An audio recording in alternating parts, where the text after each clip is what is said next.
Warahmatullahi wabarakatuh. ‘Yan uwa, kowa da fatan yana cikin ƙoshin lafiya, da fatan mun sake saduwa da ku lafiya ƙalau. Ɗan uwa, idan yau ne sabon ziyartar ka cikin wannan channel ɗin tamu, ka danna mana subscribe sannan ka danna ƙararrawa domin sake jin sabbin bidiyoyi kamar sun faɗo maka cikin wayarka. Yau mun zo muku da sabon tricks ne guda 3 a cikin WhatsApp application. Simple.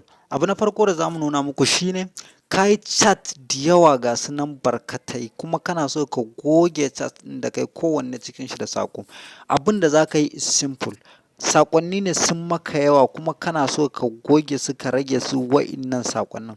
Abin da za ka yi shine za ka taɓa 3 dot ɗin nan, sannan kuma sai ka zo ka settings. Bayan ka zo ka settings, abin da za ka yi sai ka zo inda aka yi chat ɗin nan.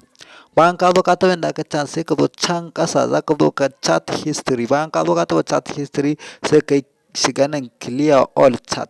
Bayan ka yi haka, sai ka taɓa also delete a media received chat from device from gallery wane, sai ka yi taɓa clear chat. To ni yanzu bana so in yi clearing chat ɗina from media da wannan sauransu.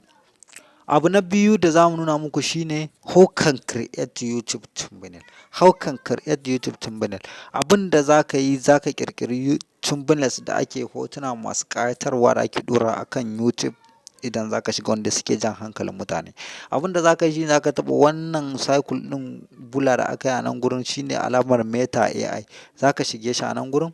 Za ka taɓa Meta AI, za ka shige shi a nan gurin kamar haka. A nan ƙasa sai ka zo ka rubuta abin da kake so ma. Misali, a nan gurin ni na riga na rubuta generate YouTube thumbnail how to hack Facebook. YouTube thumbnail how to hack Facebook. Ka zaɓa abin da kake so, generate YouTube thumbnail, sai ka yi double quote, sai ka sa abin da kake so ma a nan gurin. Misali, bari in taɓa send. Bayan ka yi sending, za ku ga 3 dot a nan gurin suna motsi. To alama ce ta yana yin generating ɗin ma thumbnails ɗin wannan. Bayan ya gama generating, zai turo maka wannan thumbnails ɗin. Da already ni ya riga ya turo mini thumbnails ɗin nan gashi nan how to hack Facebook. Alama ce ta wannan. Idan kana son ya ƙara baka wani, za ka iya sa mai more.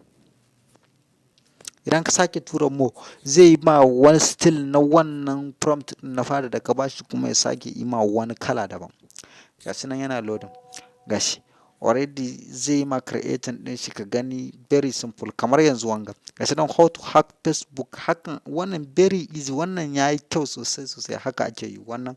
Duk abin da kake so ka yi, kuma ba sai wai ya turanci ba yake ji. Abu na 3 da za mu nuna muku shine an yi creating ɗin wani group, kuma kana ciki sai ka ga wani mutum. Kana so ka yi mishi magana private, sai ka yi shi kana so ka mai magana. Ka rasa yadda za ka yi. Maimakon ka sa lambar shi a can ka tsaya kana fama dai kana sha wannan. Abu simple ne. Za ka iya shigowa cikin group ɗin. Group ne kamar wannan group ɗin misali. Idan ka nemo wannan group ɗin haka, kamar haka ka nemo haka. Yawwa, yanzu misali wannan ne suna Jafar ɗin. Kana so ka maida shi ku yi magana da shi private. Za ka danne kan saƙon kamar haka ne. Sai ka taɓa wannan 3 dot ɗin nan gurin haka. Bayan ka taɓa nan gurin, sai ka taɓa inda aka sa reply privately. Bayan ka taɓa wannan gurin, shikenan yanzu duk maganar da ka mai kawai yana ji. Shikenan zai iya maido ma saƙo, kai ma za ka iya tura mishi saƙo. Shikenan yanzu hakan yayi. Mun gode da fatan kun ji daɗin wannan bidiyon namu. Kar ku manta da kalmar subscribe, sannan kuma da share da like domin samun wasu sababbin bidiyoyikan namu. Mun gode, sai anjima.